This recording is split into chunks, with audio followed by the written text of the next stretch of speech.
और ज्ञानवापी सर्वे के बीच एक ऐसी तस्वीर हम आपको दिखाने जा रहे हैं जिससे पता चलेगा कि अंदर का नजारा कैसा था। सूत्रों के मुताबिक एबीपी गंगा को वो प्रतीक साक्ष्य हाथ लगे हैं जिससे नक्शे में हर तथ्य का स्पष्टीकरण हो रहा है। ये देखिए आप एक्सक्लूसिव आप एबीपी गंगा पर सर्वे से जुड़े कुछ साक्ष्य देख रहे हैं। अंदर से ऐसा दिखता है ज्ञानवापी परिसर। एबीपी गंगा के हाथ लगे हैं प्रतीक साक्ष्य। अंदर से जो परिसर दिखता है वो आप इस मैप के जरिए समझ सकते हैं। ये ज्ञानवापी परिसर का अंदर का नक्शा है जिसको आप इस वक्त देख रहे हैं। एबीपी गंगा आपको दिखा रहा है अंदर का मैप। इसके जरिए आप ज्ञानवापी कैंपस को समझ सकते हैं, उस प्रेमाइसेस को, उस परिसर को आप समझ सकते हैं जहां पर विवाद चल रहा है, जिसको लेकर दावे किए जा रहे हैं। ये मैप अंदर का उसी को दिखा रहा है, दर्शा रहा है।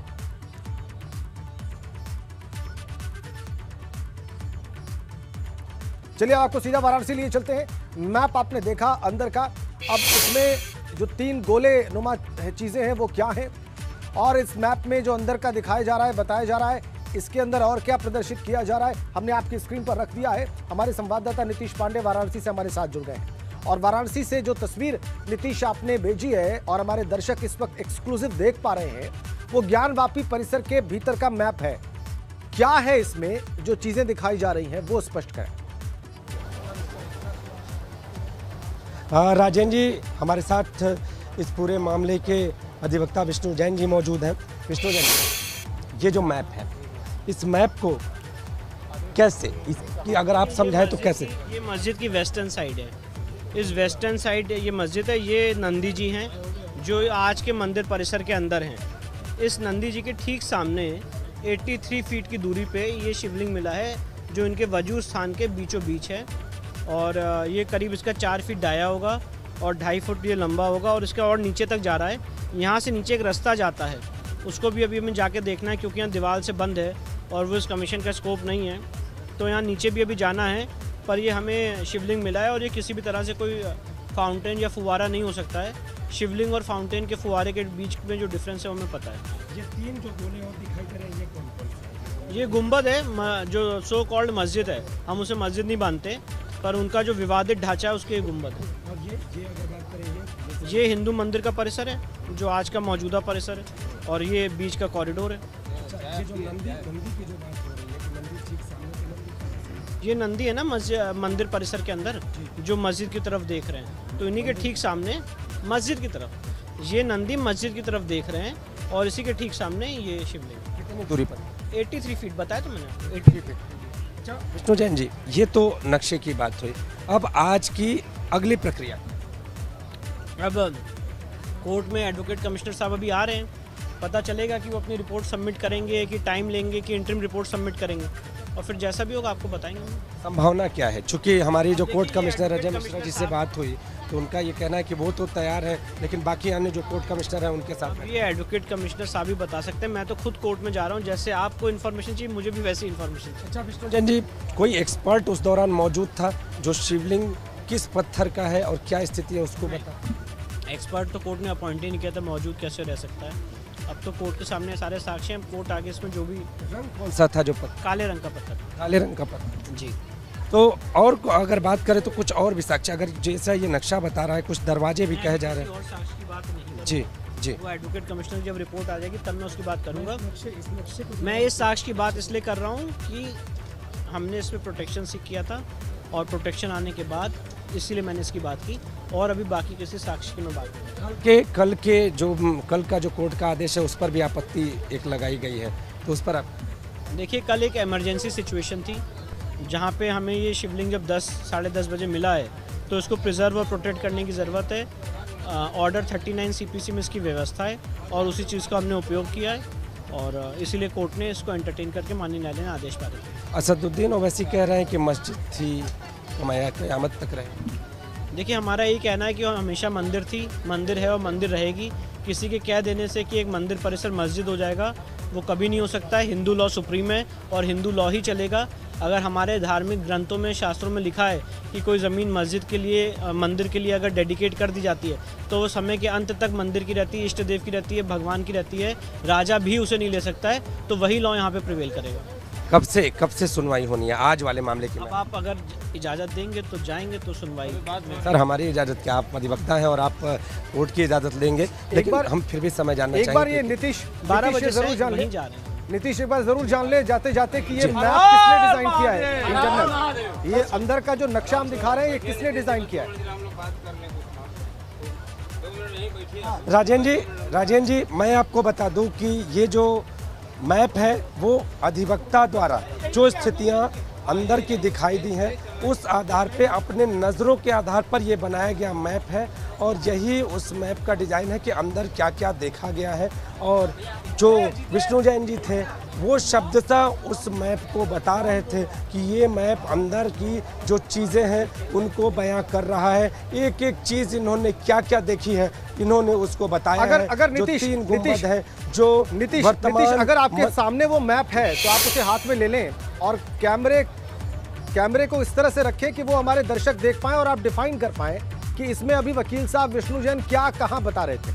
अगर आपके पास वो मैप है तो हमारे दर्शकों को आप स्वयं एक्सप्लेन करें जो आपने समझा है, जो वकील साहिबान ने तैयार किया है। जी मैं जी राजेंद्र जी, नीतीश आपके पास, हाँ अपने कैमरा पर्सन विशेष से कहूँगा आपके पास वापस आते हैं नीतीश। इसी बीच में एक बड़ी खबर आ रही है, यूपी सरकार की तरफ से वाराणसी कोर्ट में अर्जी दाखिल की गई है। दोपहर 2 बजे इस पर सुनवाई होगी। बड़ी खबर, यूपी सरकार आ गई है बीच में। देखिए यूपी सरकार की तरफ से वाराणसी कोर्ट में एक अर्जी दाखिल की गई है।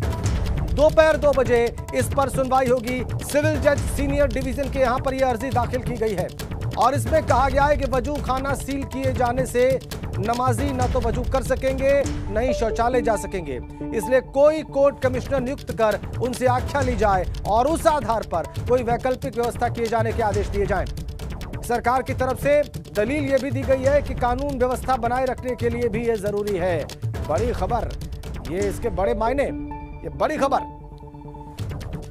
उत्तर प्रदेश सरकार पहुंची है वाराणसी सिविल कोर्ट और उसमें कहा गया है कि वजू खाना सील किए जाने से नमाजी ना तो वजू कर सकेंगे न शौचालय जा सकेंगे, इसलिए कोई कोर्ट कमिश्नर नियुक्त किया जाए, उनसे आख्या ली जाए और उस आख्या के आधार पर कोई वैकल्पिक व्यवस्था किए जाने के आदेश दिए जाएं कोर्ट की तरफ से। क्योंकि कोर्ट ने कहा कि तत्काल उस जगह को सील कर दिया जाए, वहां पर कोई जा ना पाए, ये कल का कोर्ट का आदेश था। अब सरकार की तरफ से दलील दी गई है कि यह किया जाना आवश्यक है क्योंकि कानून व्यवस्था बनाए रखना भी जरूरी है। यह बड़ी खबर अब की बार एक्शन में है। उत्तर प्रदेश की सरकार वो पहुंची है कल के कोर्ट के आदेश के बाद अब कोर्ट में, और उसी अर्जी पर जो उत्तर प्रदेश की सरकार ने सिविल कोर्ट सीनियर डिवीजन के सामने दाखिल की है, दोपहर 2 बजे सुनवाई होगी। महत्वपूर्ण यह अर्जी भी इस वक्त हम आपको दिखा रहे हैं। दोपहर 2 बजे यह सुनवाई होगी यूपी सरकार की तरफ से वाराणसी कोर्ट में दाखिल अर्जी पर।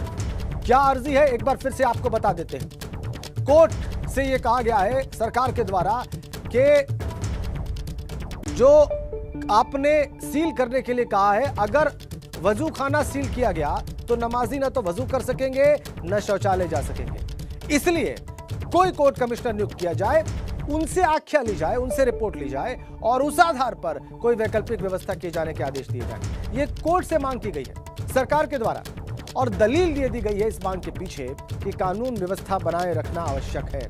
मोहम्मद मोइन फोन लाइन पर हैं। मोइन, उत्तर प्रदेश सरकार की ओर से कौन गया है कोर्ट और क्या जानकारी मिल रही है आपको इस अर्जी के बारे में? देखिए, जो डीजीसी होते हैं, सरकार के प्रतिनिधि होते हैं जिला अदालतों में, उनकी तरफ से ये याचिका दाखिल की गई है। 3 मुख्य बिंदु बताए गए हैं इसमें कि वजू खाना सील कर दिए जाने से नमाजियों को वजू करने में दिक्कत होगी।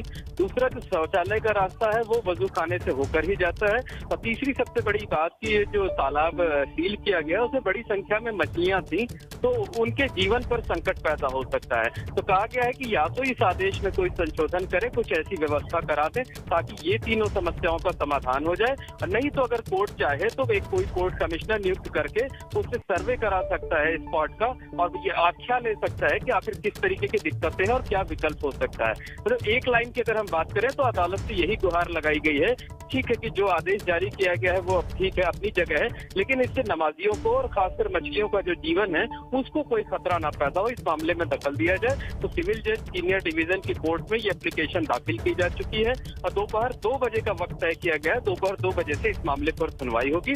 उस मामले में फैसला अदालत को लेना होगा कि वो इस अर्जी को मंजूर करता है या सुनवाई के बाद खारिज कर देता है। और मोइन, इसमें दलील दी गई है सरकार की ओर से कि कानून व्यवस्था बनाए रखने के लिए भी आवश्यक है।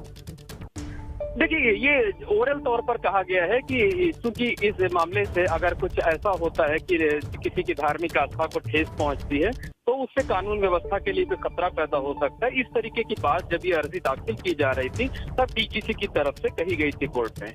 जी, तो ये बड़ी जानकारी आप दे रहे हैं मोइन के डीजीसी पहुंचे हैं जो जिला अदालतों में सरकार के प्रतिनिधि होते हैं और डिस्ट्रिक्ट गवर्नमेंट काउंसिल सिविल के, वो पहुंचकर उन्होंने कहा है कि 3 उनके आपत्ति के बिंदु हैं। मोइन, एक बार चाहेंगे कि वो तीनों बिंदु एक बार फिर से आप दर्शकों के सामने रखें। देखिए राजेंद्र जी, हम आपको बता दें सिलसिलेवार तरीके से जो एबीपी गंगा के दर्शक नए जुड़े हुए हैं, कल वाराणसी की अदालत ने एक आदेश दिया था कि जिस जगह शिवलिंग मिलने का दावा किया गया है उस जगह को सील कर दिया जाए और प्रशासन को ये हिदायत दी थी कि उसको उसकी सुरक्षा और संरक्षण के भी पूरे जो है वो पूरी की जाए, व्यवस्था की जाए। तो अदालत के आदेश के बाद जो मस्जिद का वजू खाना था उसको सील कर दिया गया था। वहाँ पर सीआरपीएफ के साथ साथ यूपी पुलिस के जवानों की भी तैनाती कर दी गई। इससे 3 तरह की दिक्कतें हो रही हैं। एक तो जो मस्जिद में नमाज अदा करने लोग आ रहे हैं वो वजू नहीं कर पाएंगे। दूसरी सबसे बड़ी बात यह है कि वजू खाने से होकर ही जो शौचालय है उसका रास्ता जाता है तो लोग शौचालय का इस्तेमाल नहीं कर पाएंगे।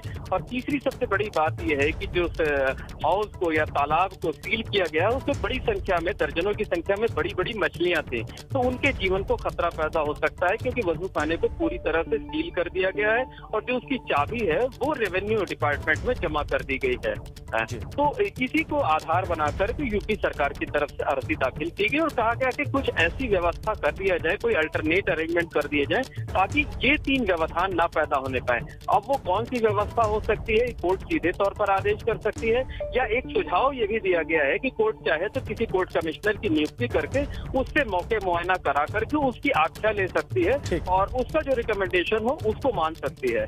ये अदालत को तय करना है कि इस अर्जी पर सुनवाई करने के बाद कि इसे मंजूर करना है, नहीं मंजूर करना है, सीधे तौर पर कोई आदेश देना है या कोई कोर्ट कमिश्नर नियुक्त करना है। आपको बता दें कि जो सर्वे हुआ है उससे इस कोर्ट कमिश्नर का कोई मतलब नहीं होगा। जो कोर्ट कमिश्नर होगा वो सिर्फ इन 3 बिंदुओं पर जांच करेगा और अपनी आख्या कोर्ट के सामने रखेगा। बहुत शुक्रिया आपका, बहुत धन्यवाद। यशपाल तोमर की चिठेरा भूमि घोटाले से जुड़ी बड़ी खबर इस वक्त हमारे पास है। एडीएम की जांच में चौंकाने वाला खुलासा हुआ है। भूमाफिया अफसर और नेताओं के गठजोड़ के सबूत मिले। दादरी तहसील से चिठेरा गांव के पट्टे का रजिस्टर भी गायब। एडीएम ने संबंधित अधिकारियों पर एफआईआर दर्ज करने के आदेश दिए। चिठेरा भूमि घोटाले को लेकर डीएम की महत्वपूर्ण बैठक है। जांच में दोषी अधिकारियों के खिलाफ शासन को रिपोर्ट भेजी जाएगी। दोषी अधिकारियों के खिलाफ कार्रवाई की मांग करेगा जिला प्रशासन। बड़ी खबर ग्रेटर नोएडा से। चिठेरा भूमि घोटाले से जुड़ी बड़ी खबर। यशपाल तोमर पर आरोप है। डीएम ने बड़ी बैठक आहूत की है। जांच में दोषी अधिकारियों के खिलाफ शासन को रिपोर्ट भेजी जाएगी। सनुज शर्मा इस वक्त ज्यादा जानकारियों के साथ जुड़े हुए हैं और वो हमें बताएंगे कि इस बैठक का क्या अर्थ है और क्या जिलाधिकारी कर सकते हैं। सनुज, बताइए जो भी जानकारी आपके पास हो इस संदर्भ में। देखिए, भूमाफिया और गैंगस्टर यशपाल तोमर के बारे में लगातार एक से एक बड़े खुलासे होते जा रहे हैं और अब ये खुलासा हुआ है। जो एडीएम फाइनेंस है वंदना श्रीवास्तव, उन्होंने एक जांच वो कर रही थी, एक जांच कमेटी की अध्यक्षा थी और उस मामले में जब उन्होंने जांच करी तो ये तस्वीर निकलकर सामने आ रही है कि जो चिठेरा में 135 बीघा जमीन पर जिस तरीके से भूमाफिया यशपाल तोमर ने लोगों को डरा धमकाकर कब्जे किए थे, उसमें जो तहसील के कुछ अधिकारी और कर्मचारी हैं उनकी मिलीभगत भी सामने आई है। एक बड़े गठजोड़ का भी खुलासा हो सकता है और ये बात निकलकर सामने आ रही है कि जो पट्टे की जमीन का रजिस्टर था वो फिलहाल गायब होने की जो बात है वो सूत्रों के हवाले से हमें खबर मिल रही है कि वो पट्टे का जो रजिस्टर है वो फिलहाल गायब हो गया है।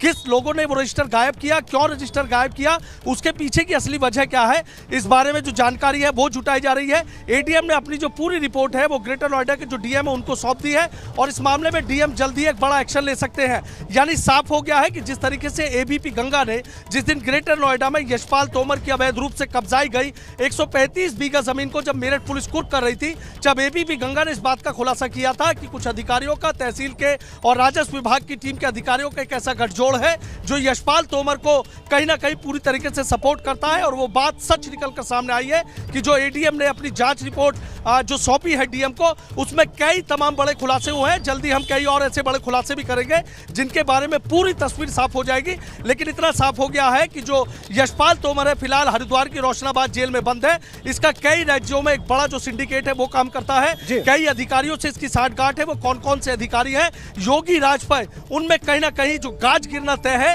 और इसको चिटेरा को एक भूमि घोटाला नाम दिया गया है, जो अधिकारियों से मिली भगत करके, अधिकारियों से साठगांठ करके एक बहुत बड़ा नेटवर्क, एक बहुत बड़ा सिंडिकेट चलाया गया। जिस तरीके से आप ये सोचिए कि 100 गज का जमीन भी आप ग्रेटर नोएडा में लेते हुए 100 बार सोचेंगे, लेकिन 135 बीघा जो जमीन है वो यशपाल तोमर ने अपने नौकरों के नाम करा दी।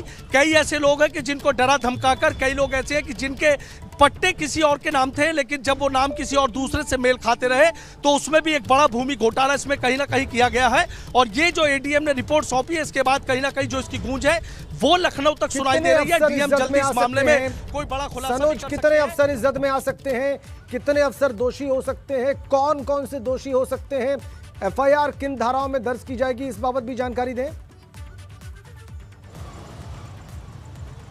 देखिए फिलहाल अभी हमारी जो सूत्रों से जानकारी मिली है उसके अनुसार ये है कि जो एडीएम ने रिपोर्ट दी है उस रिपोर्ट में कई बड़े खुलासे हुए हैं और उन लोगों के खिलाफ कई अधिकारी ऐसे हैं जिनके खिलाफ एफआईआर दर्ज कराने के निर्देश दिए हैं। इसमें कई तहसील के, राजस्व के और कई विभागों के अधिकारी हैं, उसका भी खुलासा जल्द हम कर देंगे। लेकिन इतना जरूर है कि चिटेरा भूमि घोटाले की गूंज लखनऊ तक सुनाई दे रही है।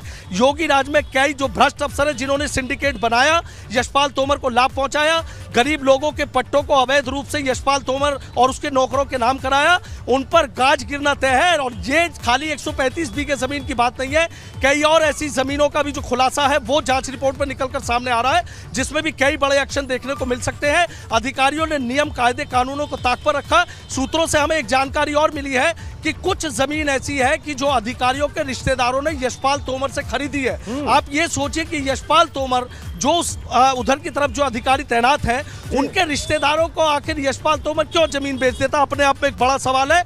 पूरा साठगांठ की गई, पूरा अधिकारियों से मिलकर एक सिंडिकेट चलाया गया। और अब जो एडीएम की रिपोर्ट है कुछ देर में हो सकता है तस्वीर साफ हो जाए, डीएम भी कुछ ही देर बाद इस मामले में मुकदमा दर्ज कराने का आदेश कर दे और तब जाकर ये तस्वीर साफ होगी कि कौन कौन से अधिकारी हैं जो यशपाल के लिए, सरकार के लिए नहीं, वो लोग सरकार के साथ साथ यशपाल के लिए भी काम कर रहे थे और उसके सिंडिकेट में शामिल थे। बहुत धन्यवाद आपका सनोज, जिन तमाम जानकारियों के लिए नजर बना के रखिए। अधिकारियों के बारे में भी खुलासा करेगा एबीपी गंगा।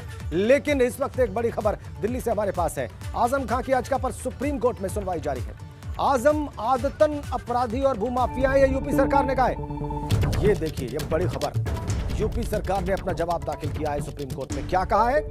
आजम खां आदतन अपराधी और भूमाफिया हैं, ये यूपी सरकार का स्टैंड है सुप्रीम कोर्ट में। फर्जी दस्तावेज से स्कूल को एनओसी दिलाने का नया मामला सामने आया है। केस दर्ज करने वाले अधिकारी को धमकाने का भी मामला सामने आ रहा है। बड़ी खबर, सुप्रीम कोर्ट में आज तारीख है आजम मामले की और सुप्रीम कोर्ट में आज जवाब दाखिल करना था उत्तर प्रदेश सरकार को। और देखिए क्या कहा है उत्तर प्रदेश की सरकार ने। उत्तर प्रदेश की सरकार कहती है कि आजम खां आदतन अपराधी और भूमाफिया हैं। ये बड़ी बात उत्तर प्रदेश सरकार की ओर से कही गई है। पूर्व कैबिनेट मंत्री और वरिष्ठ सपा नेता और विधायक आजम खां के बारे में उत्तर प्रदेश सरकार सबसे बड़ी अदालत को बता रही है कि आजम खां आदतन अपराधी हैं और भूमाफिया है। अविनाश तिवारी फोन लाइन पर है, हमारे संवाददाता। अविनाश, और क्या कहा गया उत्तर प्रदेश सरकार की ओर से? तो देखिए, अगर बात करें तो उत्तर प्रदेश सरकार की ओर से एडिशनल सॉलिसिटर जनरल राजू ने अपनी वहां पे दलीलें रखी है और खासतौर पे सुप्रीम कोर्ट के सामने ये कहा है कि आजम खान ने आईओ को धमकी दिया, यानी कि जो इन्वेस्टिगेशन ऑफिसर रहे हैं उनको धमकी दिया है। वो उनका बयान दर्ज करने जा रहे थे तो उनको धमकी दी गई है। और इसके साथ साथ ये भी बताया है कि आजम खान किस तरीके से जो तमाम सारी जमीनें हैं उस पर कब्जा करते रहे, कई लोगों की शिकायत दाखिल हुई है, उसके बाद ही उनके खिलाफ कार्रवाई हुई है। सुप्रीम कोर्ट ने पूछा है कि क्या इन मामलों में उनको जमानत मिली है। उत्तर प्रदेश सरकार के वकील ने साफ तौर पर कहा कि आजम खान आदतन अपराधी हैं, सारे दस्तावेज जो फर्जी रखते हैं, कुछ दस्तावेज उसमें से ठीक होते हैं लेकिन ज्यादातर दस्तावेज उनके फर्जी होते हैं। और यही कारण उत्तर प्रदेश सरकार लगातार इन तमाम सारे मामलों की छानबीन कर रही है। और ये भी उत्तर प्रदेश सरकार के वकील ने कहा कि आजम खान को जमानत नहीं मिलनी चाहिए, क्योंकि अभी तमाम सारे मामलों पर जो जांच है वो चल रही है। लेकिन वही आजम खान के वकील कपिल सिब्बल ने साफ तौर पर कहा है कि आजम खान का कोई लेना देना नहीं रहा तमाम सारी जमीनों से, उनके खिलाफ ज्यादती की जा रही है और अभी सुप्रीम कोर्ट में दलीलें रखी जा रही है। सुप्रीम कोर्ट में जो जज है उनकी दलीलें सुन रहे हैं। बहुत शुक्रिया आपका अविनाश। नजर बना के रखिए, आगे भी आपसे जानकारी प्राप्त करेंगे। और एक बड़ी खबर कर्णप्रयाग से है। 2 घंटे बाद खुला है बद्रीनाथ हाईवे। तीर्थयात्रियों ने राहत की सांस ली है, बहुत स्वाभाविक है। पंचपुलिया के पास बंद हो गया था ये मार्ग। पहाड़ी से चट्टान गिरने के बाद यानी लैंडस्लाइड के बाद ये सड़क बंद हुई थी। बद्रीनाथ हाईवे बंद हुआ था, 2 घंटे बाद खुला है और इसके खुलने के बाद तीर्थयात्रियों ने जो जा रहे हैं या वापस आ रहे हैं उन्होंने राहत की सांस ली। पंचपुलिया वहीं पर ये लैंडस्लाइड के बाद ये सड़क बंद हो गई थी।